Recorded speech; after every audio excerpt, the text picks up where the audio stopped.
Copinchas, há muito e muito tempo, no Japão Antigo, lá na província de Yamagata, havia um umagata, já explico, um freteiro, um homem que pegava o cavalo dele e fazia fretes e carregava pessoas o dia todo. Olha o cavalinho dele aqui. O freteiro, né? É a palavra mais próxima que eu achei para esse tipo de trabalho, umakata ou umagata em japonês. E esse freteiro, como ele caminhava muito, todos os dias levando as cargas, transportando cargas pelo Japão, ele gastava muito as sandálias de palha. 2, às vezes 2 pares de sandália por dia não duravam, viravam poeira. Assim que todas as noites ele preparava com fiozinhos de palha, com palha, enrolava as palhas e fazia novas sandálias todas as noites. Só que certa feita, Copinchas, ele estava muito cansado, o dia todo de trabalho, com muito sono, concluiu um par de sandálias e quando estava fazendo um dos pés, havia concluído um dos pés e estava para concluir o outro, ele foi tomado pelo sono e não concluiu o trabalho e jogou ali um par de sandálias, certo? E um só pé de sandálias. Por isso que essa lendinha tem esse nome, Katahita no Waraji.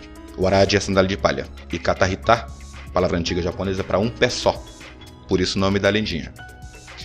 Bom, ele mal concluiu e foi dormir, pegou no sono e beleza.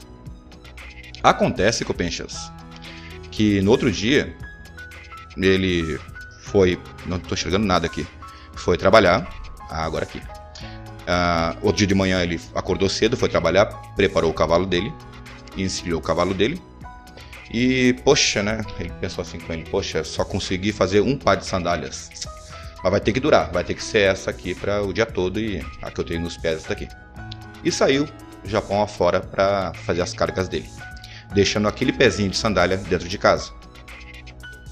Assim que ele foi pelas vilas, transportou cargas, transportou pessoas, era muito comum, viu, naquele tempo, Copinchas, fazer esse tipo de frete, né? Colocar a pessoa na garupa do cavalo e ir puxando. Tarde da noite, já findado o trabalho dele, voltando para casa por uma passagem de montanha, bem já alto da noite, e tranquilo, de repente o cavalo dele parou, Copinchas. O cavalo parou e olhou para trás. Vocês sabem que cavalo, né? Cavalo tem um instinto até melhor do que o nosso.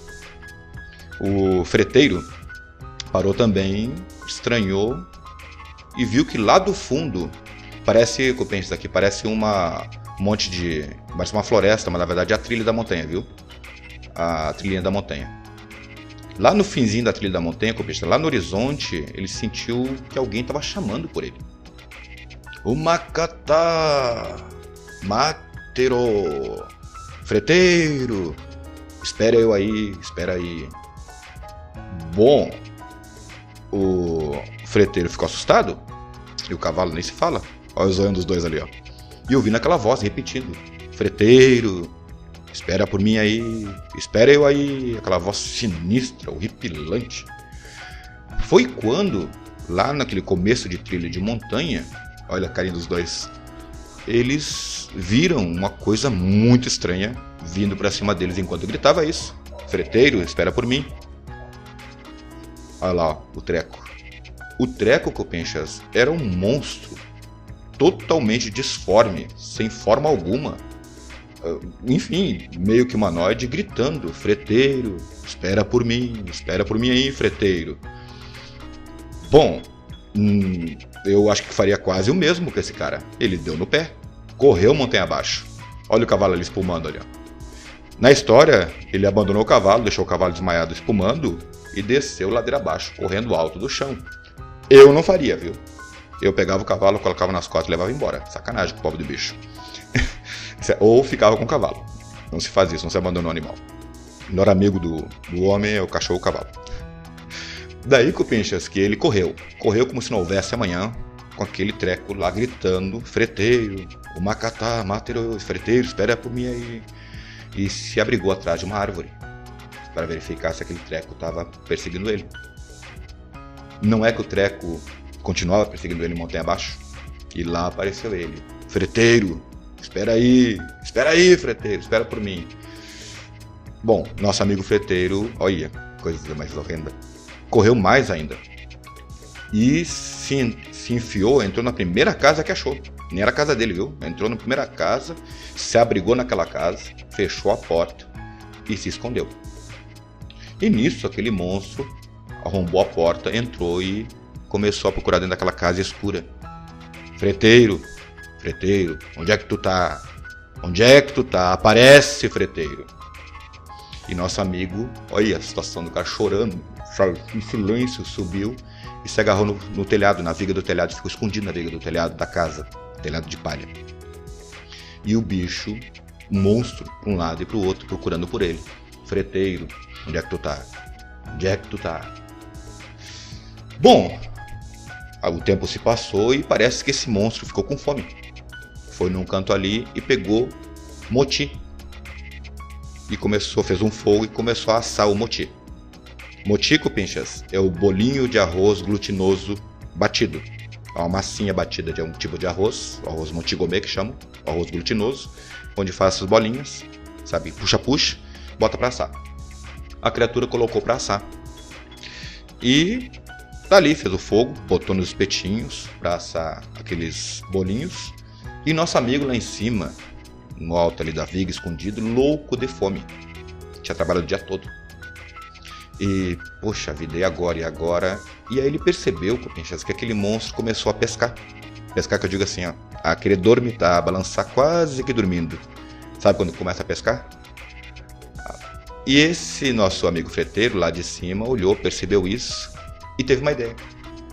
Enfiou a mão dentro do telhado de palha, cupinchas, e pegou uma viga do telhado, uma varinha do telhado, com ponta, e lá do alto ele baixou aquela viga e cravou nos bolinhos de arroz glutinoso batido, que são bem maciozinhos quando assados. Cravou um, cravou dois, cravou três, puxou aquele filete de comida e comeu, matando a fome. Um pouco mais tarde, aquele monstro acordou e... Epa! Cadê os meus bolinhos? Quem pegou meus bolinhos? E começou a ficar nervoso e tal, mas não achava, não viu quem foi que roubou e desistiu. E se dirigiu, sabe, soltou um baita no bocejo de sono e se dirigiu para uma caixa de arroz, onde guardavam arroz. Aquele monstro destampou aquela caixa de arroz, entrou para dentro, de arroz cru, e começou a mastigar aquele arroz cru enquanto se deitava naquela caixa, pegando a tampa e colocando por cima. A caixa até parecia um caixão, olha aí na imagem. E beleza, e ali começou a roncar, a dormir. As horas se passaram, já madrugada. O nosso amigo freteiro, pé por pé, pensou, agora é a hora de se empirulitar daqui.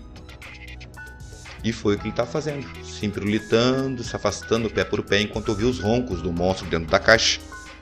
Só que aí ele teve uma ideia. O maluco pegou e, não quer saber, vou fazer o seguinte. Ele pegou, botou água para ferver, encheu a tampa daquela caixa de arroz onde o monstro estava dentro, com pesos, botou um monte de peso em cima, e calmamente, bem silenciosamente, começou a perfurar, fazer um furinho naquela tampa de caixa. E o monstro dentro roncando e falando sozinho. E ele lá, calmamente, fazendo aquele furinho. Fez o furinho na caixa, deixando um buraquinho.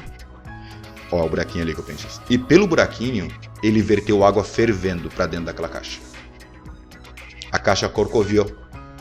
A caixa começou a pular, copenchas, com o bicho agonizando dentro, aquele monstro agonizando e saltando em uma situação horrenda que eu não faria. Eu dava no pé, mas ele fez isso. Até que finalmente aquela caixa de tanto pular foi acalmando e finalmente silenciou e ficou quietinho. Nosso amigo, corajoso, né? E decidiu tirar os pesos de cima da caixa e abrir para ver o que tinha dentro. Ver como é que estava o monstro, se o monstro tinha morrido. No que ele abriu e tomou uma baita surpresa com o Penchas.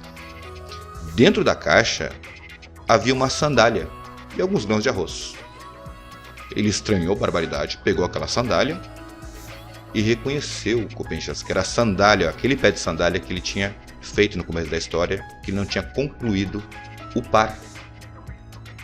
Desde então, ele aprendeu a lição estranha de nunca deixar o trabalho para amanhã, deixar um trabalho inconclusivo.